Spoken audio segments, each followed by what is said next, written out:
Good morning all of you. आज तुम लोगों को एक बुक मैं रेकमेंड कर रहा हूँ। जितने भी स्टूडेंट्स जो तुम लोग आर्टिकलशिप करते हो, ठीक है, प्लीज़ ये बुक ज़रूर पढ़ना। या तो खुद खरीदना या फिर जिस सीए फर्म में भी आप काम कर रहे हो, आप अपने बॉस को बोलना, जो चार्टर्ड अकाउंटेंट है जिसके अंदर आपकी आर्टिकलशिप चल रही है, कि वो फर्म के लिए ये खरीद दे। फर्म में भी तो बुक्स होती हैं ना, तो फर्म तो परचेज़ करता ही है, तो वो लोग ये बुक परचेज़ कर देंगे। हर आर्टिकल स्टूडेंट के पास ये बुक होनी ज़रूरी है। Sir what is this book all about and why are you recommending us? ठीक है, इसमें मैं ऑब्वियसली मेरा इसमें कोई इसका कनेक्शन मॉनिटरी लिंक है नहीं। एक ऑथर हैं Khurshid Pastakia, he is a chartered accountant. ये नाम है बुक का, evidence your audit an exhaustive guide to audit documentation. और ये हैं वो चार्टर्ड अकाउंटेंट खुर्शीद नौशीर पस्ताकिया, ठीक है। सो एक्चुअली बात ये है कि इन्होंने ना बिग फोर में काम किया है, अलग अलग बिग फोर फर्म्स में इनका करियर स्पैन किया है। जब हम लोग आर्टिकलशिप करते हैं तो हमें जो हमारा लर्निंग कर्व होता है वो बहुत स्लो होता है। मतलब ऐसा थोड़ा ना होता है आर्टिकलशिप में कि आप गए और 1-2 महीने में आपको सारा चीज़ सीखने को मिल गया जो आपको जानना होता है। ये तो ट्रायल एंड एरर होता है, कोई सिखाता है कोई नहीं सिखाता है, घसते घसते करते करते करते करते हम सीखते हैं। उस प्रोसेस को बहुत ज़्यादा इफेक्टिव और एफिशिएंट बनाया जा सकता है अगर आपको पता चले कि आपको क्या क्या नॉलेज चाहिए, ठीक है। तो ऐसे तो और बहुत सारी नॉलेज चाहिए होती है आर्टिकलशिप के लिए, one of them is Excel, पर उसके बारे में बात नहीं कर रहा हूँ, अभी इसके बारे में बात कर रहा हूँ, ठीक है। जब हम लोग ऑडिट पे जाते हैं, we have to make work papers. एक बड़ी फर्म की यही पहचान होती है कि वहाँ जो ऑडिट वर्क पेपर्स होता है वो एकदम एक नंबर का होता है, ठीक है। When I was in KPMG in 2011, मेरा करियर स्टार्ट हुआ था केपीएमजी से 2011 में, 1 साल का मैंने वहाँ काम किया था। तब मुझे इन सब बुक्स के बारे में बिल्कुल आइडिया नहीं था। ये बुक के मतलब I came across this book while teaching only few years ago. अचानक से मैं सर्च करा तो मेरे को ये बुक मिली और मैं पढ़ा, और बहुत ही बढ़िया।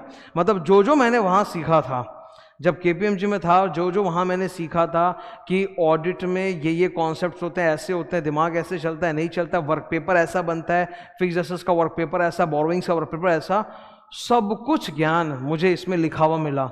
तो मैं बोला यार तो एकदम सही चीज़ है ये, काश अगर मेरे को पहले पता चल गया होता 2011 में जब मैंने ज्वाइन किया था, तो मेरे लिए कितना आसान हो जाता। इधर भटको उधर भटको, इससे पूछो उससे पूछो, कोई बताएगा नहीं बताएगा। ऑफिस की बात कर रहा हूँ, ऑफिस में भी बहुत पॉलिटिक्स होते हैं, ठीक है। तुम्हारे जो सीनियर होंगे, जो मान लो तुम फर्स्ट ईयर आर्टिकल हो, कोई थर्ड ईयर आर्टिकल होगा, वो जानता होगा या तुम्हारा कोई दोस्त जानता होगा, तो बताएंगे नहीं।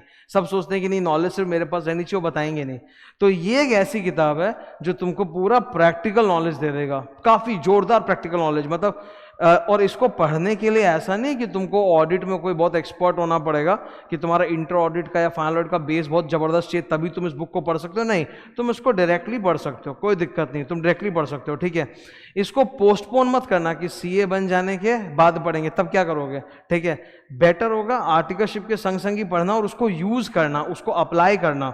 जैसे इसमें तुमने सीखा कि भाई ये वाले चीज़ पे ये क्वेश्चन पूछा जाता है, जैसे होता है ना अपने को चेकलिस्ट चाहिए, क्वेश्चनेयर चाहिए, या this type of work paper has to be prepared, तो ये अपने को मालूम होना चाहिए ना। तो वो जब इस सब किताब में लिखा है, और जब तुम काम करने जाओ क्लाइंट के तो उसको यूज़ करो, उसको अप्लाई करो, ठीक है। हर वक्त ये नहीं होना चाहिए कि तुम्हारे फर्म में किसी ने ऑलरेडी वर्क पेपर्स बना रखे हैं, उसी का फॉर्मेट को तुम लेके आगे मूव करोगे, नहीं।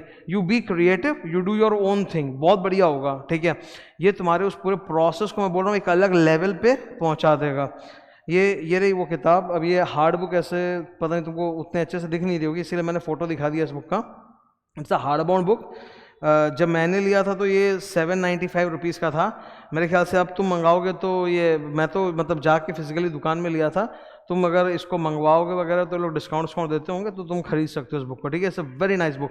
नहीं तो तुम अपने बॉस को बोल दो, वो खरीद के दे देंगे हर एक आर्टिकल लोग को, तुम लोग को कम से कम तुम लोग का फायदा तो होगा। तुम अल्टीमेटली अगर तुम आर्टिकलशिप में कुछ अच्छा काम करोगे तो अल्टीमेट फायदा जो होगा वो तो तुम्हारे बॉस ही का होगा ना। मतलब उनके लिए भी it's a win win kind of a situation, plus तुम्हारे लिए भी। जब हम लोग ये सब करते हैं तो सर उसका हमारे पढ़ाई से क्या लेना देना है? मतलब आप इसके बारे में आज चलो ज्ञान दे दिए, तो इसका पढ़ाई से क्या लेना देना है? लेना देना है सर। पढ़ाई में जो चीज़ आप सीख रहे हो उसी को जब आप एकदम एक्चुअल में अप्लाई होते हुए देखते हो ना, वो नॉलेज इतना जोर से अंदर मतलब ब्रेन में सेट हो जाता है ना, कभी भूलते नहीं, ठीक है। अक्सर मैं क्लास में जब ऑडिट पढ़ाता हूँ तो मैं ये बातें बोलता हूँ कि जो स्टैंडर्ड्स में आज तुम लोग पढ़ रहे हो ना, ये मैं घोट के पी चुका हूँ और मैंने अप्लाई कर दिया है। मैंने अप्लाई कर दिया, आई हैव सीन इट, मतलब जब काम किया था आई हैव सीन इट। इसीलिए स्टैंडर्ड्स ऑन ऑडिटिंग वगैरह मेरे को बहुत आसान लगता है कि मैंने पूरा बुकिश एकदम बेयर स्टैंडर्ड्स भी पढ़ा था और संग संग उसको मैंने अप्लाई भी किया था। तो जब अप्लाई करते हैं ना हम लोग, तो वो ऐसा एग्जाम्पल की तरह लाइफ में याद हो जाता है कि कभी भूलते नहीं है। तो ये ना सोचो कि अगर तुम इस पे अपना एफर्ट डालोगे, it's not about money, it's about your time investment, your effort. तो ये मत सोचो कि इस पे अगर तुम जो एफर्ट डालोगे उसका तुम्हारे पढ़ाई में कोई बेनिफिट नहीं मिलेगा, 100% बेनिफिट मिलेगा। आज फाइनल के जो स्टूडेंट्स होते हैं ग्रुप 1 में एक ही पेपर है जिससे सबसे ज़्यादा जान निकलती है, वो है ऑडिट, ठीक है। अकाउंट्स एसएफएम प्रैक्टिकल कोटा में चला जाता है, लॉ ठीक है थ्योरेटिकल होने के बावजूद भी वो बहुत इंटरेस्टिंग होता है, समझ जाता है। पर ऑडिट में नंबर कम आते हैं। एक तो ऑडिट क्या होता है, थोड़ा सा बोरिंग लगता है, ऊपर से क्या होता है उसमें नंबर भी कम आते हैं, क्योंकि जब पेपर चेक होता है ना, they want everything to be written as per text book, मतलब तुम्हारा आंसर और इंस्टीट्यूट का जो आंसर वो एकदम एकदम मैचिंग टाइप का देखने में लगना चाहिए। पॉइंट से भी मतलब नहीं है, पॉइंट सेम होगा तो भी नहीं, देखने में एकदम लुक्स एक जैसा चाहिए, तो वो नंबर कट जाते हैं। तो ऑडिट में सबसे ज्यादा घबराता है स्टूडेंट। सबसे पहला काम है ऑडिट के प्रति इंटरेस्ट डेवलप करना। अगर तुमको सब्जेक्ट में एक बार इंटरेस्ट आ गया ना, आज जैसे मैं सच बोलता हूँ, वो जो 1 साल मैंने उस वक्त केपीएमजी बिताए थे, उसके बाद मैंने पढ़ाना स्टार्ट किया था, अगर मैंने वो नहीं बिताया होता ना, वहाँ पे काम नहीं किया होता, तो शायद ऑडिट में मेरा पढ़ाने में वो दिलचस्पी भी नहीं आता ना, वो मेहनत नजर आता। क्योंकि वहाँ कर लेने के बाद when I have seen things, when I have did things, वो इतना मेरे को इंटरेस्टिंग लगने लगा, इतना इंटरेस्टिंग कि वो सब्जेक्ट में मैं डूब गया। मैं एक एक चीज़ उसमें से एक एक वर्ड, एक एक चीज़ को एक्सप्लेन करने लग गया था, ठीक है। तो इंटरेस्ट डेवलप करना बहुत ज़रूरी है, और वो इंटरेस्ट मैं बता रहा हूँ इससे डेवलप होता है। आप इसको फॉलो करो, इसको पढ़ो। पतली बुक है, ज़्यादा मोटी नहीं है, मतलब 240 पन्ने का बुक है। अच्छा, 240 पन्ना पतला ही माना जाता है पहले तो, क्योंकि ये बुक ना मोटा पेपर पे प्रिंट हुआ, इससे मतलब इतना मोटा है, अदरवाइज ये 240 पन्ना is like nothing for you. हम लोग का एक एक बुक जो हम लोग क्लासरूम में देते हैं वो 400-400 पन्ने का होता है, ऊपर से 240 पन्ने में भी तुमको पता चलेगा, मतलब ऑलमोस्ट 100 पन्ने का तो इसमें वो टेम्पलेट बनाया हुआ है कि वर्क पेपर का फॉर्मेट होता है। तो दैट्स नॉट फॉर लाइक रट्टा मारो, और ये तो रेफरेंस बुक है। इसको जब अप्लाई करोगे इतना मतलब हार्डकोर इंटरेस्ट डेवलप होगा। जैसे let me give you one example. Intermediate audit में क्या होता है, there are 2 volumes of book, ठीक है। एक चैप्टर 1 से 8 होता है और चैप्टर 9 से लेकर 13 होता है। तो ये जो इंटरमीडिएट में जब तुम ऑडिट पढ़ते हो तो लास्ट के जो 5 चैप्टर होते हैं ना, वो audit of FS, company audit, कारो, बैंक ऑडिट, स्पेशल ऑडिट, तो वो इजी लगता है, ठीक है। लेकिन जब शुरू वाले जो 8 चैप्टर होते हैं वो हमेशा स्टूडेंट लोग को हार्ड लगते हैं, क्योंकि वो हार्ड कोर ऑडिटिंग कॉन्सेप्ट पे बेस्ड है, स्टैंडर्ड्स के ऊपर बेस्ड है। उसमें भी एक्चुअली 8 हार्ड नहीं होते, सिर्फ 2 ही चैप्टर हार्ड होता है, ठीक है। पर लगता है स्टूडेंट को वो ओवरऑल हार्ड है। एक चीज हार्ड होता है तो सभी कुछ हार्ड लगता है, कॉमन सेंस की बात। वही चीज से डर निकलता है इन सब चीजों से। जब तुम ये कर लेते हो, स्टैंडर्ड्स को अप्लाई कर देते हो क्लाइंट के, तुम्हारा उस पूरे पोर्शन से डर निकल जाता है, और तुम खुद महसूस करोगे तुम्हारा ऑडिट का लैंग्वेज इंप्रूव हो रहा है। मतलब तुम ज़्यादा टेक्निकल वर्ड समझ पा रहे हो, उनको नेचुरली अपने आंसर में लिख पा रहे हो। तुम्हारा जो एक आंसर का लेवल होगा ना, even if you put it in your own words, it will be very very similar to the bookish language, वो मैच करने लग जाएगा, ठीक है। तो इसीलिए आज मैंने ये बुक तुम लोग को रेकमेंड किया है, ठीक है। मैं खुद इस बुक को पढ़ा हुआ हूँ पूरा, ये तुमको दिख रहा होगा, फ्लैग्स वगैरह में डालते रहता हूँ पढ़ते वक्त, मार्क करते वक्त, ठीक है।